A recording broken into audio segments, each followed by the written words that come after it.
Hello, hello! Welcome back to VBS Event Summaries. Now that we've restocked on fuel for the journey, it's time to get everything else ready for the trip to America. I hope everyone's excited. Before we take off, though, we need to make a pit stop at the annual New Year's event, Unfading Wishing. Akito gets to have this one, even though he literally just had his 5th focus a few months prior. I digress. The featured units for this event are Mormor Jump and N25 alongside VBS. Oh, and the event ran on the JP server from December 31st, 2024 to January 9th, 2025. That means we're getting really close to catching up, and I mean really close. The time for reminiscing will come later, though. I gotta see my Xion sibs. VBS has their New Year's Eve party in the Sekai, post-practice, of course. Not even holidays can keep VBS from chasing their stardom. While talking about New Year's plans, Rin and Len bring up the idea of playing Hanetsuki. Don't worry, I've already saved you the trouble of Googling, so let me give you a brief rundown of what Hanetsuki is.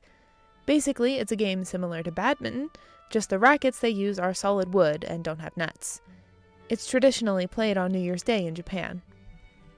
Rin and Len talk about professional Hanetsuki, and Toya offers to take them to a sporting goods store after he's finished with his shrine visit.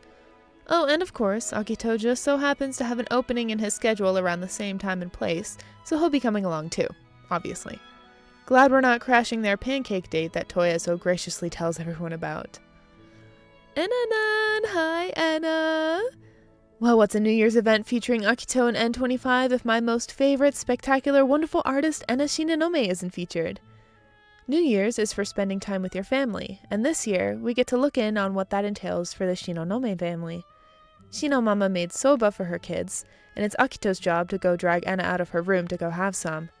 After a brief Akito jump scare, Anna suddenly asks Akito about his trip to the US. If his team's goal is to become world-renowned musicians, that means he'll be overseas a lot, right? Anna looks like she's about to say something, but dismisses it and starts to head downstairs for soba. That's not without a jab or two from Akito, though, telling her not to oversleep, since she has plans to hang out with Irie the following morning. The words of a person who uses her own brother as an alarm clock don't really hold much weight. Alright, pack it up with the sass, Akito.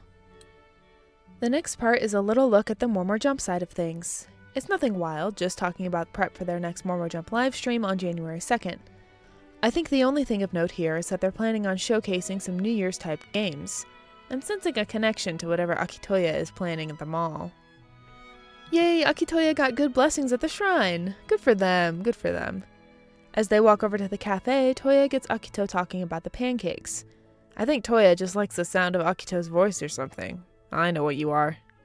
Who would have guessed that they'd run into Anna and Irie at the pancake place? Anna likes pancakes just as much as her brother, so I'm sure you were expecting something like this to happen.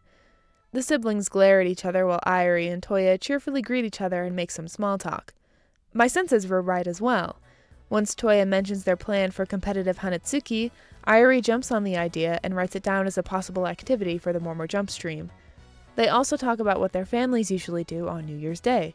Playing board games, visiting shrines together, that sort of thing. Toya hasn't really done any of those things on New Year's because of, well, this guy, but he would usually go to whatever country his father was performing in that year and watch the concert. Once they get to the front of the line, the hostess asks the 4 of them to share a table, to absolutely no one's surprise. And the Shinosibs bicker the whole way through, also to absolutely no one's surprise.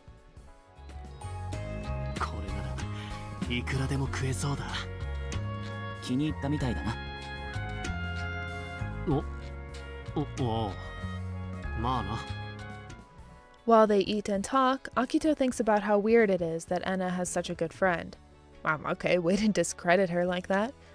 Though, still, Irie has always had Anna's best interest at heart and has supported her through everything, even back when Anna was going through a really rough patch in middle school. You know, everyone's favorite baby Anna memory of her dad telling her how worthless she is. Back then, Anna wouldn't talk to anyone at all. If Akito or their mom tried to talk to her, she'd start throwing things at them. Akito doesn't really know how to get her to stop sulking, but it's not like she'd listen to him anyway, right?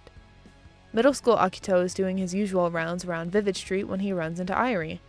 Actually, Irie was actively looking for him, since Anna told her that Akito usually hangs out in this area. So, is Anna okay? Life has been busy for Irie, but even when she does ask Enna about what's wrong, Enna usually dismisses it and makes an excuse to run off. So Irie's resorted to asking Akito about it. She correctly guesses the reason for Enna's foul mood lately, and Akito's reaction all but confirms it. Irie asks Akito for a favor. Just keep an eye on Enna for her. Irie admits that Enna was a huge part of how and why she became an idol, and Irie feels like she's been receiving a lot without giving anything in return. She wants to help, but Enna won't tell her anything. So she asks Akito to make sure that she's alive at least. Maybe she'll open up eventually. Akito's response is, "Why do you care about her so much, Momoe-san? You're an idol. You're someone special. Why are you hanging out with someone as selfish as her?" Well, Irie doesn't think Enna is selfish. Enna stood up for Irie when she was being made fun of, and even though Enna is struggling right now, she's still doing all that she can to support Irie. Enna helped Akito out too, back then. Back when Akito was lost without something to work towards, and Enna pushed him towards music. Maybe Akito shouldn't be so quick to dismiss her. Back in the present, Akito thinks that Enna is a completely different person now. N25 probably played a large part in that, but so did Irie. Akito should really try to thank her when he gets the chance. Okay, sappy flashback time is over. Now it's off to the mall to look for Hanatsuki stuff. They bought all of the equipment off screen, but Toya seems interested in playing with the demo toys they have on display. Poor Toya didn't even get to play with toys as a kid. Ugh, every time Toya's in a mixed event, I feel more and more like a protective older sibling over his lack of childhood. I see where Tsukasa is coming from for sure.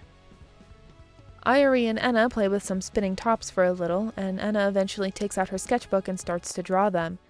Seeing Enna's resolve so much stronger than it used to be really makes Irie happy. A lot has happened between then and now. Kaito comments on how happy Irie looks when she pulls to the side. She basically recounts Enna and Akito's past to him, and they talk about how much they've grown over the years. Irie still feels a little guilty for asking Akito to take on such a burden. And he's definitely undertaken that responsibility to keep an eye out for Enna. I mean, what are siblings for, right? They look out for each other. Still, Irie thinks that she should apologize and thank Akito for all of his efforts these past couple years. Kaito suggests doing it now. They're all together after all. Just before they're about to leave, Enna spots a claw machine with a popular stuffed animal that she wants to try for. And though Akito takes a few jabs at her lack of skill, Enna just bats her eyes at Toya, aka the resident pro at arcade games, and the two head over to try their luck. That just means it's the perfect time for Akito and Irie to thank each other. Akito is very surprised to hear Irie's apology. I'm sure he expected that she wanted to thank him, since he wanted to do the same, but Akito really tries to dismiss Irie's feelings of guilt. Akito is so nice when he talks to Irie, the dichotomy is a little funny. They exchange thank yous, and all is well. Akito wishes Irie luck with her idol career, and Irie wishes Akito luck with his music career. And then we're back to bickering as soon as the pairs join back up. Everyone say thank you, Toya, for helping Enna win the stuffed animal and improving her mood. To cap off the day, everyone heads over to the park to practice playing some competitive Hanatsuki. Akito and Irie are on a team against Enna and Toya, but predictably, Akito and Irie are much more coordinated than their friends, so they win the battle for cheesecake. A few hours later at the Shinonome household, Enna suddenly gives Akito a gift. It's a leather passport case. Call it a parting gift from her. Akito complains, but it's all without any bite. So good luck.